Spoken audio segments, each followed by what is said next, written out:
लखनऊ। देश की बात फाउंडेशन ने यूपी प्रेस क्लब हजरतगंज में रोजगार संवाद का आयोजन किया। प्रज्ञा पांडे, रीजनल कोऑर्डिनेटर देश की बात फाउंडेशन ने बताया कि देश की बात फाउंडेशन राष्ट्रीय रोजगार नीति के समर्थन में एक हस्ताक्षर अभियान शुरू करेगा। उन्होंने बताया कि देश की बात फाउंडेशन, जो एक वैचारिक संगठन है और सकारात्मक राष्ट्रवाद की विचारधारा पर राष्ट्र निर्माण के लिए काम कर रहा है। सकारात्मक राष्ट्रवाद के अनुसार बेरोजगारी की समस्या का समाधान राष्ट्रीय रोजगार नीति है। सकारात्मक राष्ट्रवाद के अनुसार रोजगार केवल आर्थिक मुद्दा नहीं है, बल्कि ये राष्ट्र निर्माण में सबके हिस्से की बात भी है। देश की बात फाउंडेशन के सेंट्रल कोऑर्डिनेटर दाऊद हसन ने कहा कि कार्यक्रम में सकारात्मक राष्ट्रवाद की समान विचारधारा वाले विश्वविद्यालय एवं कॉलेज के छात्र व छात्राओं और सभी छात्र संगठन, युवा संगठन, अध्यापक संगठन, महिला संगठन, श्रमिक संगठन, किसान संगठन, व्यापारिक संगठन, NGO, RWA एवं अन्य संगठनों के प्रतिनिधियों को आमंत्रित किया गया। देश की बात फाउंडेशन के सेंट्रल कोऑर्डिनेटर नीरज पांडे ने कहा कि आज देश बेरोजगारी के भयानक संकट का सामना कर रहा है। उच्च डिग्रियों के बाद भी आज के युवा काम के लिए जगह जगह भटक रहे हैं। सभी प्रतिभागियों ने राष्ट्रीय रोजगार नीति के ड्राफ्ट पर अपने विचार और सुझाव भी साझा किए। संगठनों के प्रतिनिधियों ने देश की बात फाउंडेशन के अतुलनीय प्रयासों की सराहना की, जिसमें बेरोजगार युवाओं की शिकायत को अत्यधिक महत्व दिया गया। नीरज पांडे, सेंट्रल कोऑर्डिनेटर, ने बताया कि देश की बात फाउंडेशन राष्ट्रीय रोजगार नीति के समर्थन में एक हस्ताक्षर अभियान शुरू कर रहा है और 20 दिसंबर 2021 को देश की बात फाउंडेशन की जिला टीम का प्रतिनिधिमंडल प्रधानमंत्री को संबोधित ज्ञापन के रूप में राष्ट्रीय रोजगार नीति का मसौदा जिलाधिकारी को सौंपेगा। रोजगार संवाद में मानवेंद्र प्रताप, इकबाल हुसैन रिजवी, ब्रिजेश तिवारी, शिवा शुक्ला, रामकृष्ण मिश्रा, राशिद अनवर, राहुल कुमार, पवन मिश्र, कैलाश कुमार, श्याम कुमार, सुरेंद्र कुमार आदि उपस्थित रहे। RKM खबर से रामकृष्ण मिश्रा की रिपोर्ट। जो कॉर्पोरेट रेस्पॉन्सिबिलिटी जो फंड रहता है, जो 2% रहता है, अब उसमें ज़्यादातर देखने को मिलता है कि जो कॉर्पोरेट है वो अपनी मनमर्जी से उसको पैसे को खर्च करते हैं। बहुत सारे लोग अपनी मार्केटिंग में उसको खर्च करते हैं, अपनी इमेज बिल्डिंग में खर्च करते हैं, जो सही में समाज के जो वो पैसा काम नहीं आता है। तो हमने उसमें एक सुझाव रखा है कि वो पैसा भी सरकार के अंडर होना चाहिए, सरकार को अपने हिसाब से उसको खर्च करना चाहिए ताकि नेशनल एम्प्लॉयमेंट पॉलिसी देश के अंदर लागू हो सके। चौथा, हमने उसमें पॉइंट रखा है कि जो कंपनीज हैं, जो बड़ी बड़ी इंडस्ट्रीज हैं और जिनके अंदर रोबोट्स या जो ऑटोमेशन से ज़्यादा काम होता है, क्योंकि जहाँ पर रोबोट्स या ऑटोमेशन से ज़्यादा काम होता है वहाँ पे भी मजदूरों की खपत कम होती है, उससे भी बेरोजगारी फैलती है। तो वहाँ पे हमारा सुझाव है कि अगर कोई ऐसी इंडस्ट्री है, बड़ी इंडस्ट्री जिसका ऑटोमेशन पे जो काम करे, उसका इंटरनेशनल लेवल पर बहुत कॉम्पिटिशन नहीं है, तो उस पर भी एक ऑटोमेशन रोबोट टैक्स उस पर 2% लगना चाहिए, जिसका सुझाव एक बार बिल गेट्स ने भी रखा था। तो इस तरह के सुझाव है। एक प्रैक्टिकल, बिल्कुल एक नेशनल एम्प्लॉयमेंट पॉलिसी है, सिर्फ हम लोग थ्योरेटिकल बात नहीं कर रहे हैं, वो प्रैक्टिकली भी पॉसिबल है। 2 शब्दों में अगर आप तो किस तरह से आप आवेदन करेंगे, बस 2 शब्दों में बताइए। जी, अगर हम नौजवानों से बोलते हैं, नौजवानों से हम एक चीज़ ही बोलेंगे कि जो उनकी अंदर की स्किल है उसको पहचाने और उनके आसपास जो उस तरह के वो नौजवान भी हैं उनसे वो आपस में बैठकर बात करें और लोगों को रोजगार देने का काम करें। ये उन्हीं नौजवानों की तरफ से मेरा सवाल है कि स्किल तो मेरे पास बहुत है जी, मौका कहाँ है, प्लेटफॉर्म कहाँ है, कहाँ जाके आप? जी बिल्कुल मौका नहीं है, इसीलिए हम लोगों ने नेशनल एम्प्लॉयमेंट पॉलिसी की बात रखी है, क्योंकि वो नहीं कर पाएंगे, लेकिन उनको भी करना होगा और सरकार को भी करना होगा, ये तभी पॉसिबल है, अकेला कोई भी नहीं कर पाता। थोड़ी देर पहले आपने कहा कि कोई काम बड़ा और छोटा नहीं होता जी, तो मोदी जी ने ये कहा है कि आप पकौड़े तलें तो वो ठीक है। नहीं, अगर हर पकोड़े तलना अच्छी बात है, लेकिन हर कोई पकोड़े नहीं तल सकता ना। अभी आपने कहा ना कोई काम छोटा है, नहीं, पकोड़े तलना अच्छी बात है, मैं मना नहीं कर रहा हूँ, लेकिन हर आदमी कैसे पकोड़ा तलेगा? पढ़े लिखे लोगों को पकोड़े भी तलना चाहिए। नहीं, मैं ये बोल रहा हूँ कि जब उसको जिस तरह का पकोड़े का कोर्स चलाना चाहिए देश के अंदर। भाई, अगर आपको लग रहा है कि पकोड़े के रोजगार बहुत बेहतर है तो उस तरह का course that is the point. है ना सर। सर मैं आपको एक बात मतलब ये मैं शेयर करना चाहती हूँ। When I was completing my DElEd in Usmani college which is situated मतलब कि सर वो लखीमपुर में है हमारा कॉलेज। तो वहाँ पे ये जब मैं थी तब ये स्टेटमेंट आया था मोदी जी का।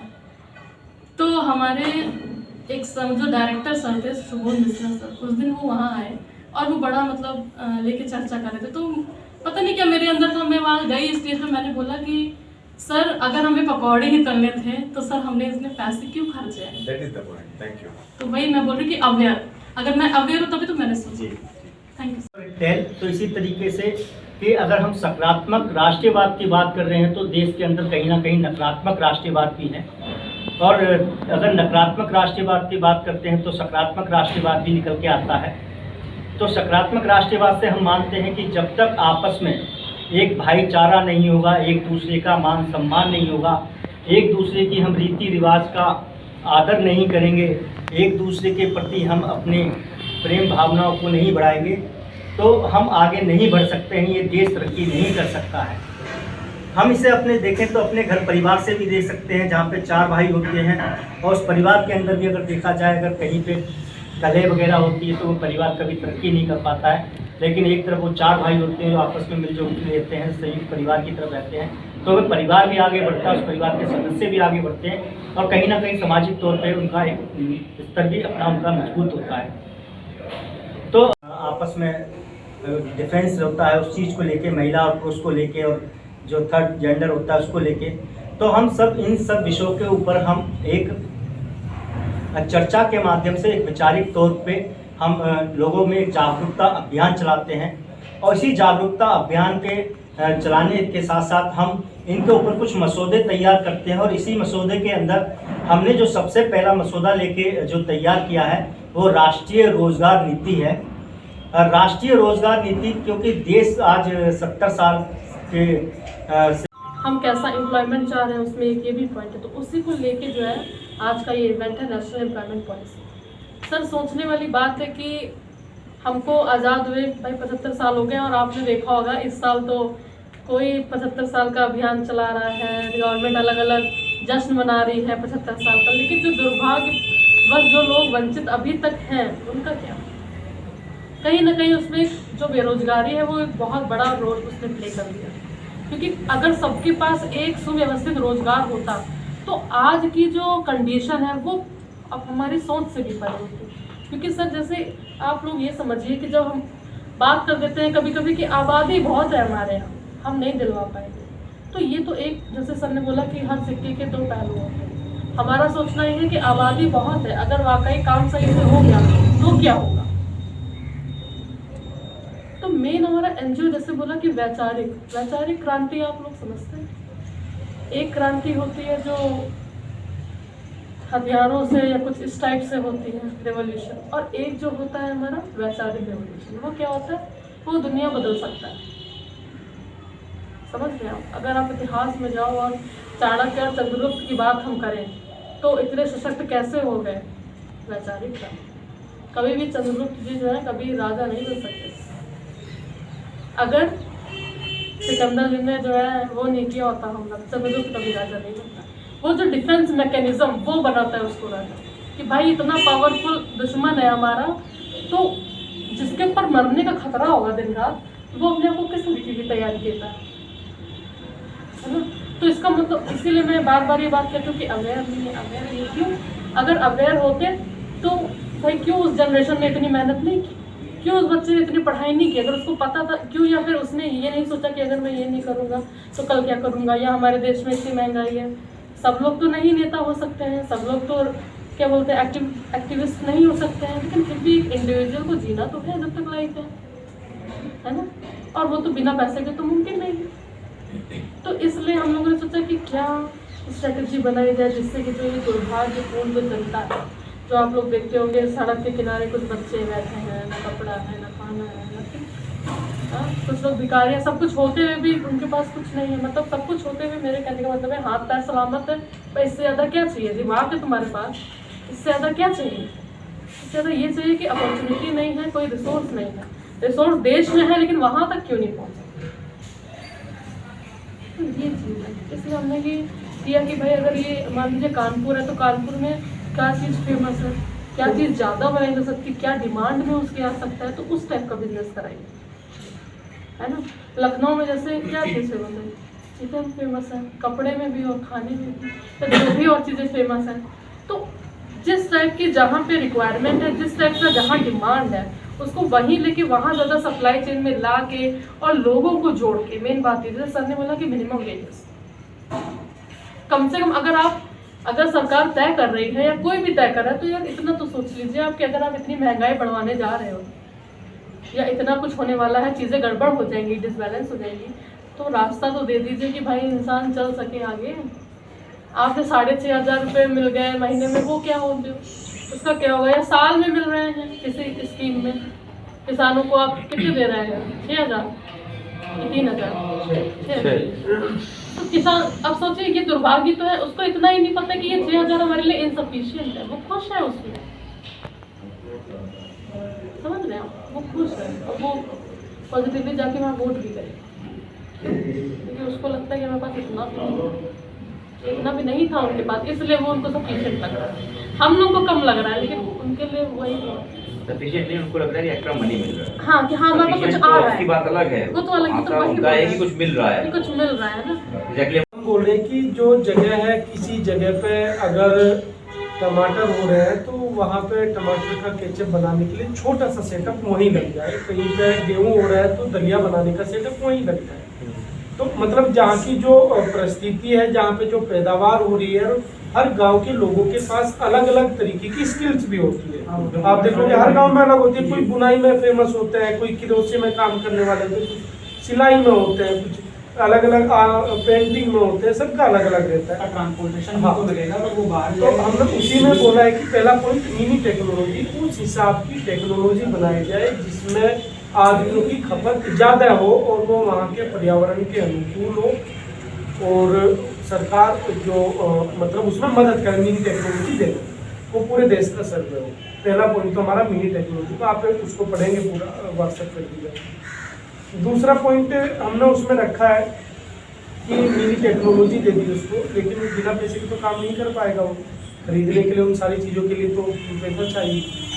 तो उसके लिए मिनिमम क्रेडिट सपोर्ट का हमने रखा है कि सरकार को कम से कम कुछ जो पैसा है, एक मिनिमम क्रेडिट उनको देना चाहिए ताकि वो अपना रोजगार धंधा स्टार्ट कर सकें। तो उसमें हम लोगों ने वो भी रखा है कि ऐसा नहीं कि हर किसी को बांट दो, उसकी जांच कराओ, मतलब उसको साइकोलॉजिकली उसको समझो, पता करो, लेकिन ऐसा नहीं कि उससे कोलेटरल मांगने लग जाओ कि आप ये रखो तो तभी देंगे। आदमी को समझो, ना कि उसकी कोई संपत्ति रखने की बात करो, हर आदमी के पास नहीं है। तो दूसरा पॉइंट ये है, फिर जब पैसा भी आ जाएगा उसके पास, लेकिन उसमें काम करने के लिए दिक्कत आएगी, काम तो स्किल से होता है। तो हमने तीसरा पॉइंट रखा है माइंडसेट एंड स्किल ट्रेनिंग, कि लोगों का माइंडसेट बदलने की जरूरत है। गांव से पढ़ के बच्चे चले जाते हैं बाहर, 6,000 की नौकरी करना चाहते हैं, गांव में 10,000 भी नहीं कमाना चाहते, तो उनको समझाना पड़ेगा कि भाई गांव में रहकर भी आप अच्छा काम कर सकते हो, क्योंकि जो मिनी टेक्नोलॉजी को चलाएगा कौन, अच्छे से कौन कर पाएगा, जो थोड़ा वहाँ पे पढ़ा लिखा होगा वो थोड़ा फील कर पाएगा, थोड़ा बेहतर कर पाएगा।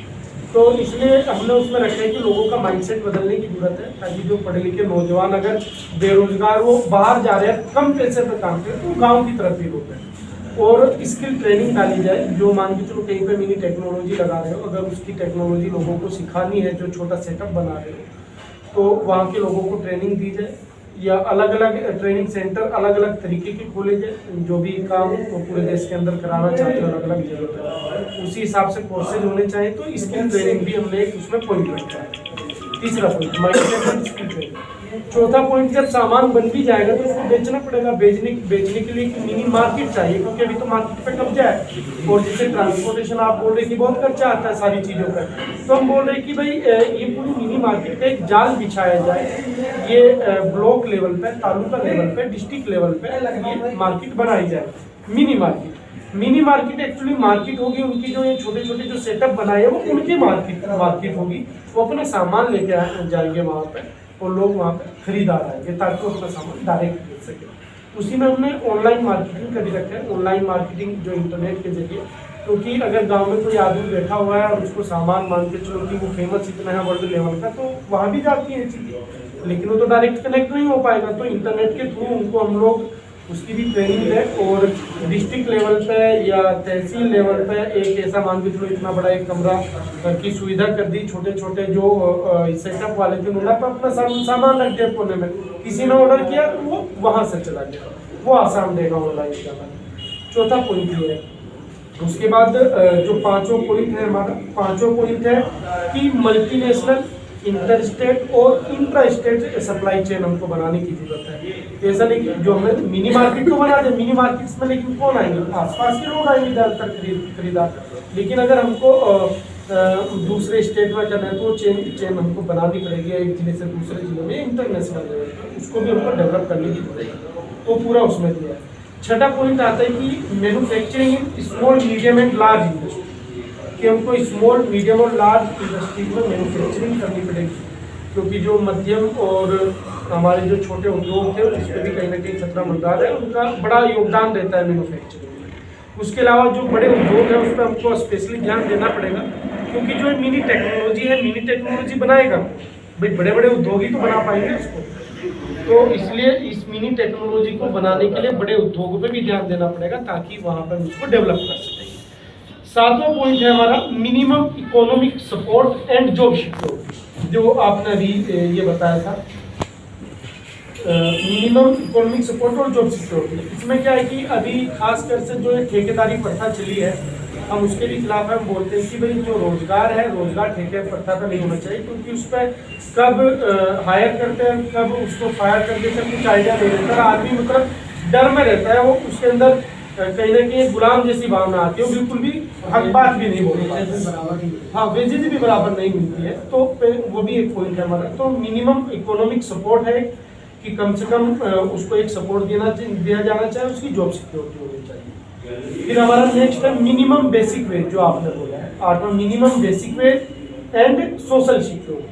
सोशल सिक्योरिटी में जो ये आपका पीएफ जो सारी चीज़ें आती हैं कि भाई अगर उसके पास रोजगार चला जाता है, छोटे कुछ रोजगार ऐसे होते हैं कि 2 महीने रहता है, फिर कुछ दिन खाली बैठता है, फिर मिलता है उसको, तो बीच में भी उसको अगर नहीं है तो उसके लिए क्या आप सिक्योरिटी रखते हैं, तो ये सारी चीज़ें। उसके बाद 9 पॉइंट है हमारा MSP फॉर क्रॉप्स, जो मिनिमम सपोर्ट प्राइस है क्रॉप्स के लिए, उसकी हमने बात की है। स्वामीनाथन जो रिपोर्ट आई थी उसमें एक्चुअली अभी जो MSP तय होता है कुछ ही फसलों का होता है, सबका नहीं होता है, तो पहली डिमांड तो है कि वो फसलें ज़्यादा बढ़ाई जाए जिनका MSP दे। दूसरी चीज़, अभी MSP में जो खेती में जो पैसे उसके लगते हैं, मतलब उसकी जो मजदूरी या बीज का पैसा जो लागत लगती है, उसकी मजदूरी और जो खाद पानी बीज वगैरह उसका जोड़ा जाता है, उसको 50% एक्स्ट्रा MSP रहता है। लेकिन स्वामीनाथन रिपोर्ट में ये कहा गया था कि भाई मान के चलो उसको खाद खरीदने के लिए पहले तो वो ब्याज लेता है, पैसा लेता है, तो उस पैसे को भी लागत में माना जाए, क्योंकि उसने कैसे पैसा उठाया उसका ब्याज भी तो बन रहा है, वो उसमें तो कोई सोचता नहीं है। दूसरी चीज, जो उसकी जमीन थी उस जमीन का भी किराया जोड़ा जाए, उस जमीन का भी किराया जोड़ा जाए, और जब वो पैसे ले रहा है उसको भी कंसीडर किया जाए क्योंकि उसका वो ब्याज बनता है, तो इसको भी जोड़ा जाए। जो मिनिमम जो लागत रहती है उसके हिसाब से फिर MSP होना चाहिए। उसके अलावा मॉडर्न एंड ट्रेडिशनल सर्विसेज है, जैसे उसमें इको फ्रेंडली विलेजेस बनाने की बात की है, या जहाँ पर नदियाँ वगैरह है वहाँ पर ट्रांसपोर्ट उस हिसाब का चलाया जाए, रिवर वाला चलाया जाए, हॉस्पिटैलिटी वाला, जैसे आपका हॉस्पिटल टूरिज्म का बढ़ रहा है हमारे यहाँ पर, एजुकेशन टूरिज्म का बढ़ रहा है, तो इनको और ज़्यादा डेवलप करने की जरूरत है। तो ये सारे पॉइंट्स हम लोगों ने 10 एंकर पे बात की। तो अभी मेरे हिसाब से